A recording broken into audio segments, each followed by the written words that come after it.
உங்கள் தந்திவன் தொலைக்காட்சியில் சாணக்கிய தந்திரம் தினமும் இரவு 8 மணிக்கு காண தவறாதீர்கள். 5க்கும் மேற்பட்ட IAS குழுவினர் வெள்ள பாதிப்புகளை கணக்கெடுத்து வருவதாக அமைச்சர் துரைமுருகன் தெரிவித்துள்ளார். போன வருஷம் எங்கெங்கு செக் டேம் கட்டுவதற்கு பணம் கொடுத்தார்களோ அவையெல்லாம் கட்டி முடிக்கப்பட்டிருக்கிறது. இந்த ஆண்டு மேலும் அதிகமான செக் டேம் கட்டுவதற்கு ப்ரொபோசலை நான் கொடுத்திருக்கிறேன்.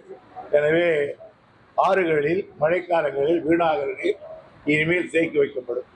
5-6 IAS அதிகாரிகள் விழுப்புரத்திலும் கடலூரிலும் முகாமிட்டிருக்கிறார்கள்.